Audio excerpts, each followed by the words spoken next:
Meditación al Evangelio con los psicólogos y misioneros Rafael Aníbal Cortés y Mónica Dairén Ospina.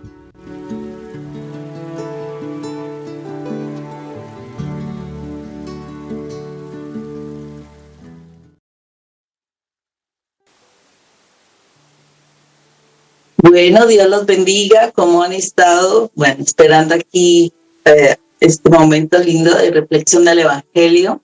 Me encuentro hoy para compartirles esta bendición de Dios. Por eso en este momento vamos a trabajar el Evangelio de San Mateo, capítulo 8, versículos del 5 al 17.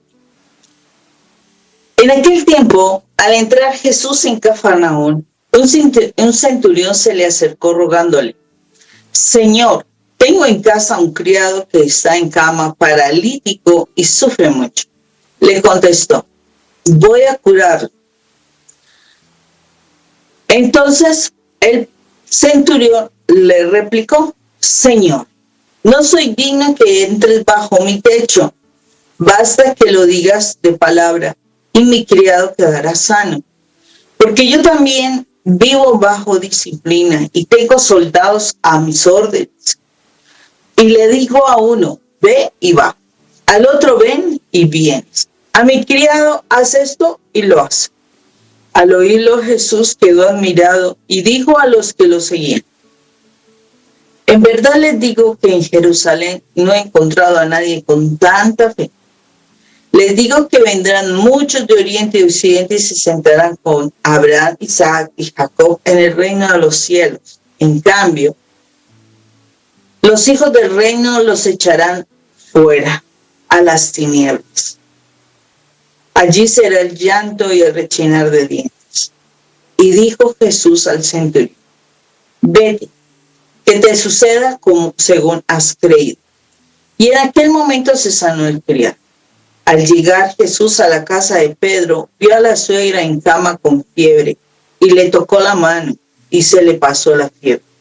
Se levantó y se puso a servirle. Al anochecer le llevaron muchos endemoniados.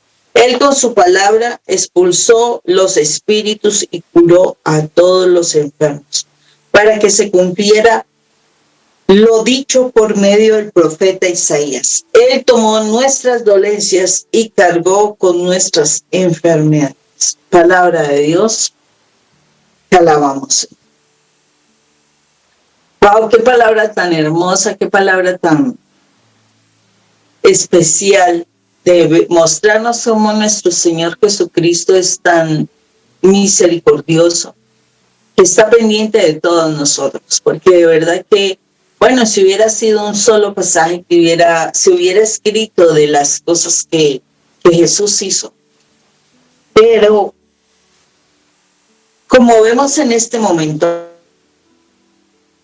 razón por la cual nosotros podemos entrar a mirar que en el Señor nosotros podemos encontrar misericordia frente a las cosas. Fueron muchas personas que fueron tratadas, fueron muchas personas que fueron sanadas, que fueron liberadas. O sea, de acuerdo con esto y para que tengamos presente algo, a veces se habla de que el demonio no existe, que a veces que las personas no son endemoniadas y entonces uno dice, bueno, pero entonces, ¿qué pasó con la palabra de Dios? Y en la palabra de Dios nos niegan en muchos momentos que sí habían personas endemoniadas. ¿Qué sucede entonces cuando nosotros vamos a retiros? Y particularmente sabemos que hay momentos en que, hay momentos especiales donde se ora por la liberación. ¿Y por qué las personas tienen algunas manifestaciones de liberación? Tengamos presente que espíritus, o sea, cuando uno dice son espíritus de maldad, el espíritu como tal es neuma, y neuma es aire. Y pues como nosotros vemos, estamos rodeados por aire, ¿verdad? Nosotros respiramos aire. Hay momentos especiales y yo quiero que hagas esa conciencia, ¿cierto? ¿En qué razón? de que esos momentos que son aire, nosotros cambiamos nuestra forma de respirar. Hay momentos en que respiramos muchísimo más agitadamente, ¿sí? O nos falta el aire, al contrario. Según sea la situación de ese momento, nosotros somos impactados en ese momento por algún tipo de espíritu. Y si nosotros permanecemos en esa situación, desafortunadamente ese espíritu, pues como es aire, entra en nuestro cuerpo fácilmente, porque así entra el aire, ¿no? Y se ubica en alguna parte de nuestro cuerpo. Y ahí es donde, curiosamente, suceden las situaciones de las enfermedades, ¿sí? Donde se queda. Por eso es que cuando tú estás en ese proceso de limpieza de tu vida, de estar sanando, muchas veces te da situaciones de bostezo, muchas veces te da situaciones de tos, a veces te da situaciones de vómito y lo único que vomitas es cuestión de como una babasa llena de burbujas, perdónenme la expresión y decírselos, y es precisamente eso, esos espíritus que tú permitiste en tu cuerpo y que son aire, son naum, y que de permanecer en ti, pues es lógico que no se va a ver una situación específica, sino es aire. Y entonces enferma a la persona, pero si te van a revisar los médicos, es aire, para de contar, no se ve nada, ¿no? Entonces, importantísimo para nosotros ser conscientes de eso. ¿Por qué? Porque, por ejemplo, si tú le das demasiada situación de por ejemplo, de tristeza, ese llanto constante, esa angustia constante, está afectando, por ejemplo, en este caso, tus pulmones, y es lógico que eso te va a perjudicar tu salud. Cuando tú estás con esa ansiedad, entonces, ¿qué estás haciendo? Hay situaciones que nos están empeorando grandemente y todo porque no tenemos fe. La verdad no tenemos. Nos hace falta para crecer la fe. Me sorprende algo y entendía el otro día, tras varias charlas que veía, que dice que la fe es como ese grano de mostaza. Y siempre nos muestran el granito de mostaza. Dice, es como un grano de mostaza. Pero resulta que ese grano de mostaza es la semilla que se siembra y que crece. Y crece hasta convertirse en un gran arbusto, o sea, un arbusto bastante fuerte, bastante frondoso, ¿sí? Y es lo que el Señor nos dice. O sea, nuestra fe debe ser pequeña. Cuando nos dio, dice la palabra de Dios que el Señor nos ha dado una medida de fe. A todos. O sea, todos nacemos con un poquito de fe. Esa es una semilla que tenemos nosotros. Ojo, es una semilla. Y como es una semilla, al sembrarla, o sea, se supone está en nuestro corazón sembrada, esa semilla yo la tengo que alimentar, yo la tengo que como abonar, la tengo que cuidar, le tengo que dar determinados protecciones para que esa semilla germine y crezca, ¿sí? Y crezca y se desarrolle. O sea, nos está diciendo esa medida de fe que el Señor nos dio, que es una semilla, es como una semilla mostaza. Yo no la puedo dejar así nomás. Cuando yo dejo la semilla mostaza de fe que me puso en mi corazón, sin alimentarla, sin cuidarla, sin nutrirla, desafortunadamente, no tengo resultados. Entonces puedo usar ese poco de fe, porque tengo ese poco de fe, y fácilmente la puedo desviar hacia otras cosas. fácilmente simplemente tengo esa fe, Carbonero, o sea, es a lo que piense, y entonces ese a lo que piense en un momentico puede llevarme a pensar cosas correctas y a otros momenticos me lleva a cosas incorrectas. Y de pronto empiezo a tener fe más hacia lo incorrecto.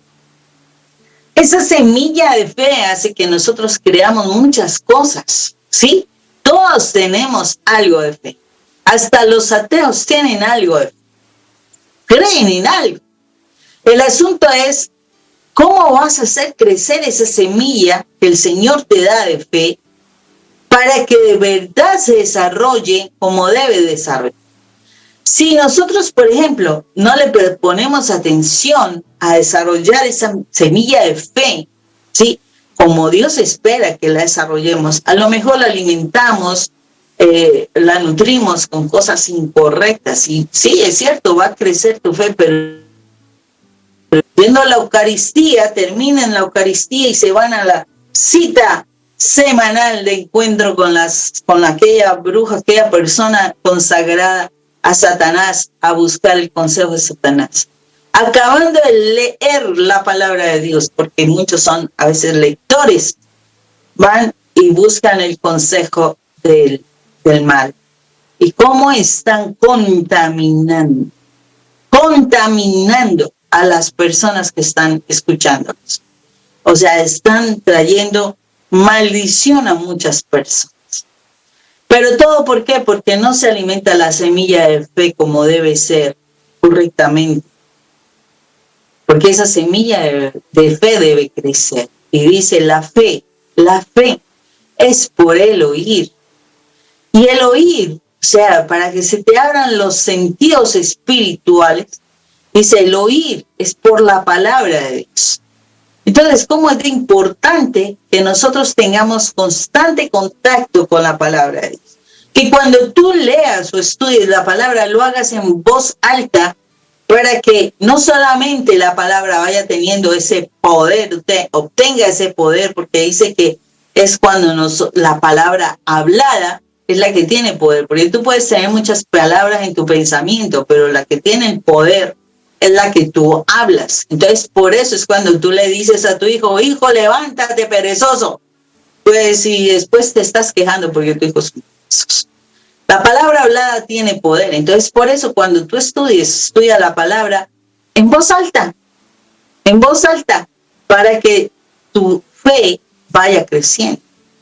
Por eso, yo quedo sorprendida porque esta persona, este centurión del cual está hablando nuestro texto el día de hoy, tiene que ver con ese personaje que logra esa fe, pero él la desarrolló de una forma especial. O sea, él cree en su sistema, ¿sí? De jerarquía, él lo cree, ¿sí?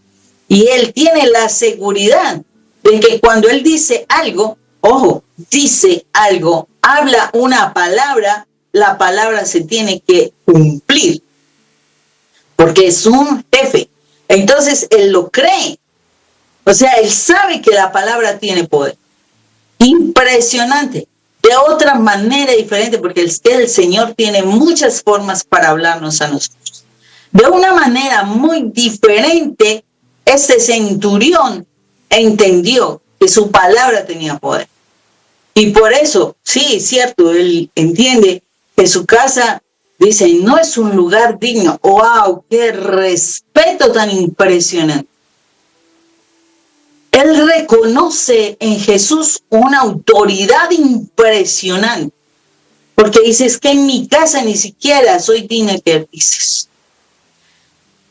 Para él, una persona, o sea, para este centurión, una persona que habla y que las cosas se hacen conforme a lo que él dice, es una palabra de muchísima autoridad. Es una persona, de muchísima autoridad.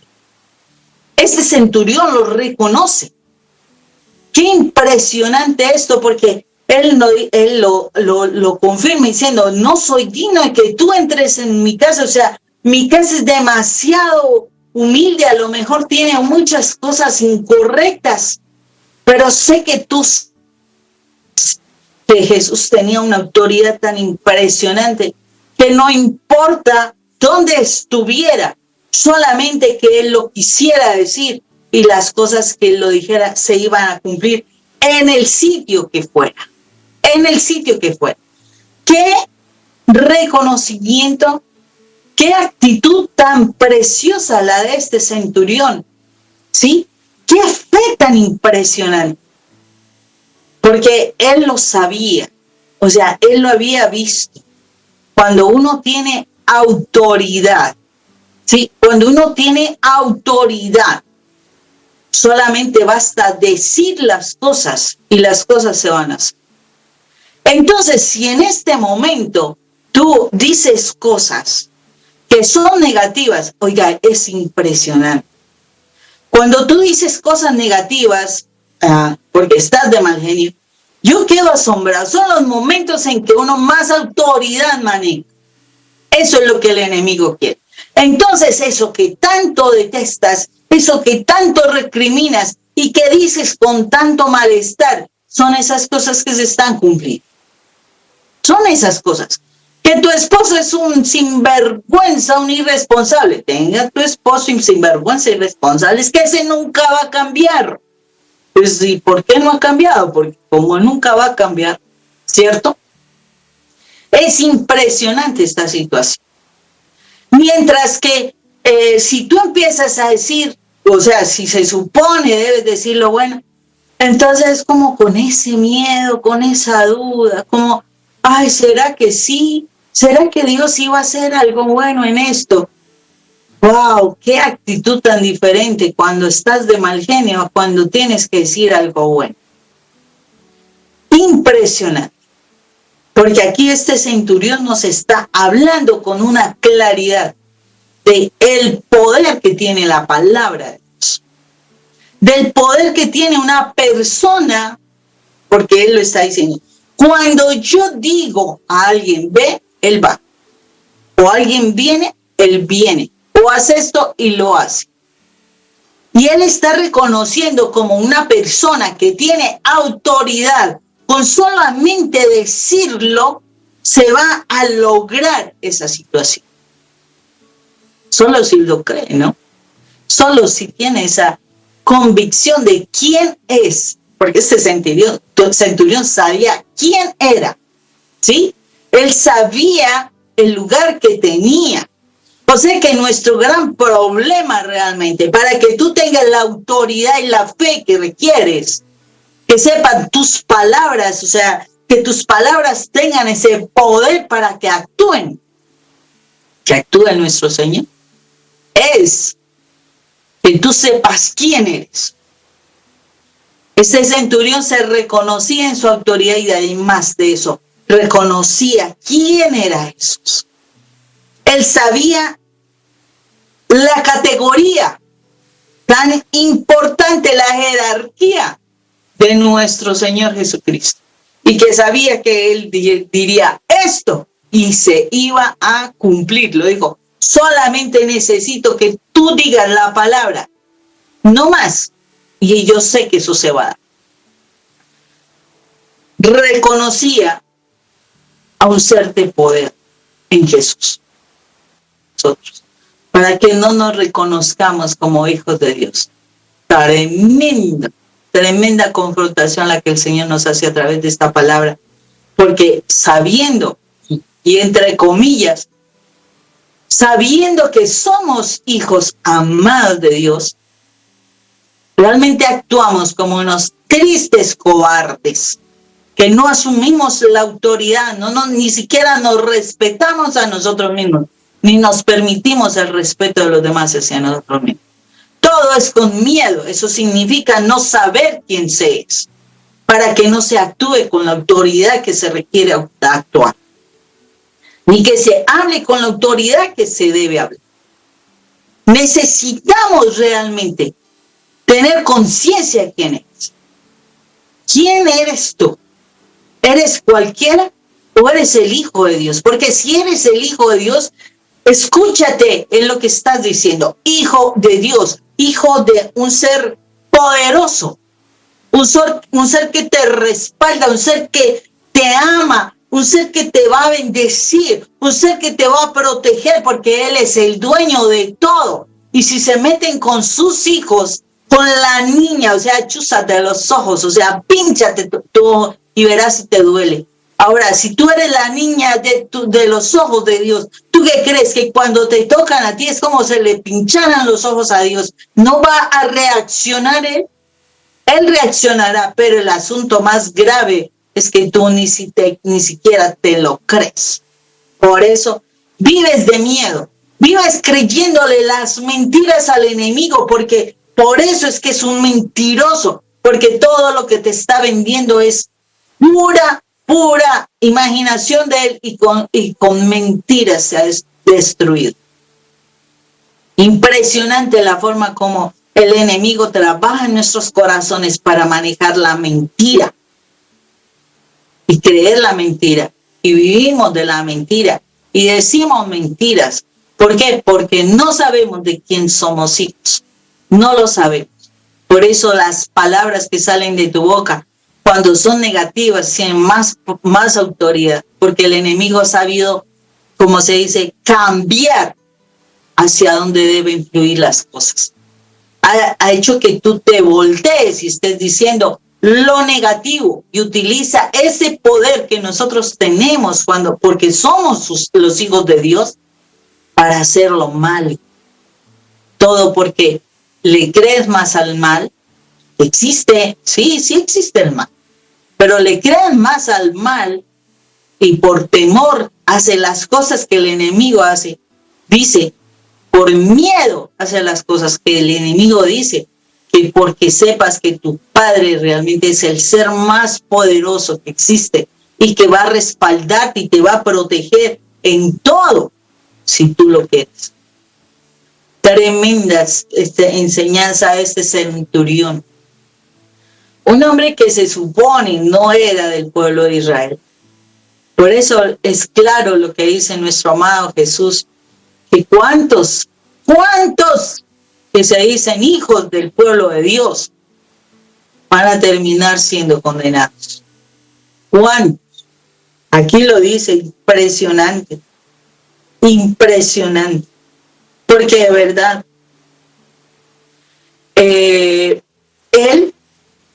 sabe que hay muchos, nuestro Señor Jesús sabe que hay muchísimos,